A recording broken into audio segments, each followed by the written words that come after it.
President Chartrand, appreciate you taking some time for us here. We're still waiting to see what will end up happening with the proposed Trans Mountain pipeline expansion. Previously, the Métis Federation of Manitoba has, expressed some interest in a stake in this pipeline. Is that still the case? Oh, for sure. I think, firstly, I want to commend the Prime Minister and the Government of Canada for taking the actions they have. We look at the commodity of oil. We can't just look at it in the context of what does it do for the province of Alberta. We have to look at it in a holistic benefit to all of Canada. Where's the stake here for us as Canadians? And there is definitely a financial impact that's going to happen if we don't do it right. And Trans-Canada Pipeline is already got lines underneath the ground, and they're going to be putting another line side by side by the other, just like no different than Enbridge is doing right now as we go across parts of Manitoba into the United States. But there's models of examples that we have done with Enbridge where we signed some very lucrative deals with Enbridge, but we have long-lasting arrangements in partnership with Enbridge. So it shows again that these arrangements can be made, and it definitely can be more strongly made, given that Canada has taken ownership of the Trans-Canada Pipeline.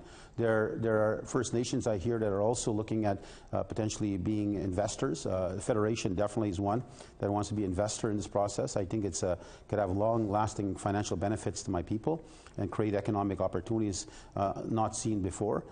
It's a great opportunity for all of us, I think, in this country. But there are those yet who will criticize the issue, and I commend the work they do as environmentalists and others who are trying to protect water and the lands itself.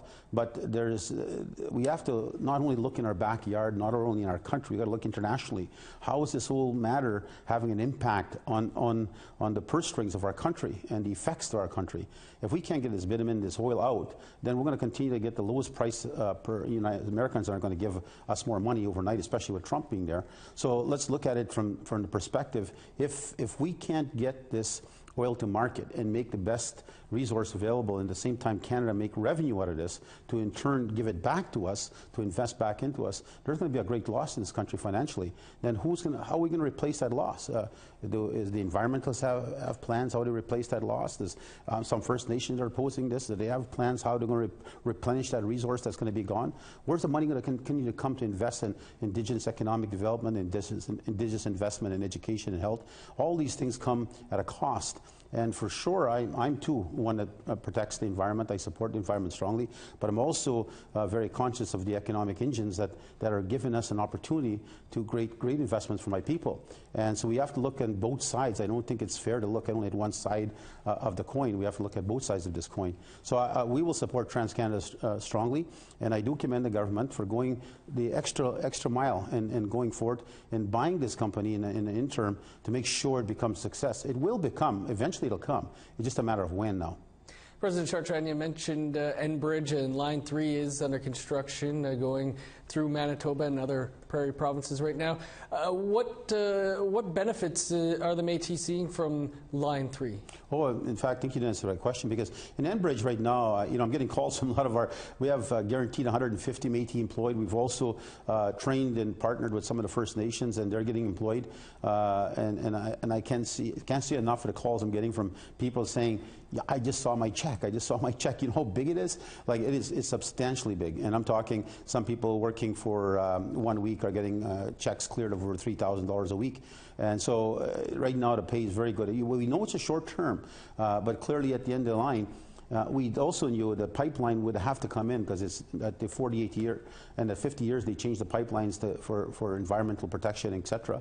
So we know the line would have to come in no matter what. The question was, how do we get the best bang for our dollar? We also have a long-term relationship with President Monaco. We have monitoring, which will happen for the next 10 years with Enbridge, where if there's any potential, I know they have more technology, more science attached to their environment of how they put these pipes underneath the ground, but there could be a problem. There's no perfect system. So what we've negotiated with Enbridge is that we'll have a monitor on site at any type of spill any type of call, our monitor will be entitled to walk in there, see what's going on, and brief us immediately as the Métis government. So we're looking at, we have a 10-year agreement, we're looking at a 40-year agreement with Enbridge right now, and President Monaco wants to leave his mark also on behalf of Enbridge, that they're strongly supportive of the environmental issues that we raised as Métis leaders, and they definitely want to see the long-term relationship, because they said, we know we have to come back in 50 years again, so we want to keep a partnership with the Métis government for the next 50 years and show that we are committed to Indigenous people in this country. President Chartrand, we'll have to hold it there, but appreciate you taking some time for us here today. Thank you very much, Dennis. Thanks for having me on.